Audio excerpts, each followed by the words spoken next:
कपिलनगर थाना क्षेत्र के समता नगर में उधार दिए गए पैसे वापस मांगने गई युवती पर आरोपी ने चाकू से हमला कर दिया।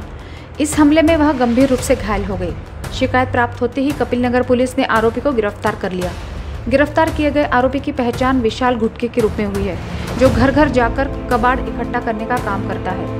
मिली जानकारी के अनुसार शिकायतकर्ता महिला ने विशाल को 30,000 रुपए उधार दिए थे।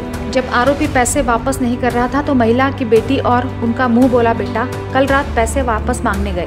इसी दौरान आरोपी विशाल ने उनसे बहस शुरू कर दी और जान से मारने की नीयत से उन पर चाकू से हमला कर दिया। पुलिस ने शिकायत के आधार पर आरोपी को गिरफ्तार कर लिया है।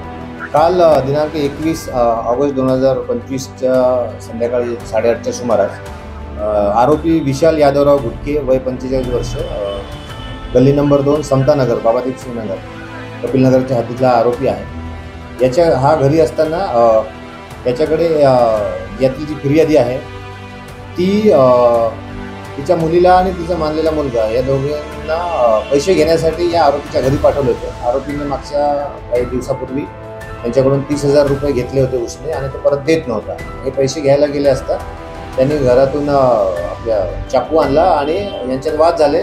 चाकू आणला आणि या मुलीच्या गालावर 3 वार केले। त्यामध्ये ती गंभीर जखमी झाली, तिचा उपचार झाला आणि तिला जीवानीशी ठार मारण्याच्या उद्देशाने तिच्यावर वार केले। तुम्ही पैसे का मागताय म्हणून। तर काल रात्री आम्ही त्याला गुन्हा दाखल करून त्याला अरेस्ट पण केली। आज मान्य कोर्टासमोर त्याला पेश करून यातील नेमकं मारण्याचा काय उद्देश आहे, पैसे कोणत्या कारणासाठी दिले होते किंवा आणखी यात काही आरोपी आहे का याचा आम्ही सखोल तपास करणार आहोत। यात कदाचित आरोपी वाढू शकतात। यातील जो विशाल यादवराव गुटके जो आरोपी आहे त्याचं वय वर्ष 45 आहे।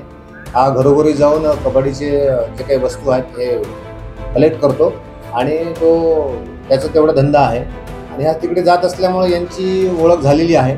ओळखीमुळेच यांनी पैसे घेतले आहेत असं फिर्यादीचं म्हणणं आहे। ते परत पैसे न केल्यामुळे हा वाद झालेला आहे। पुढचा तपास आमचा सुरू आहे। लगेच त्याला ताब्यात घेतलेला आहे। गुन्हा दाखल झाल्याबरोबरच आम्ही त्याला अरेस्ट पण केलेली आहे आणि आज मान्य कोर्टासमोर त्याला आम्ही पेश करणार आहोत। लेटेस्ट अपडेट्स के लिए पावर ऑफ वन न्यूज को फॉलो कीजिए।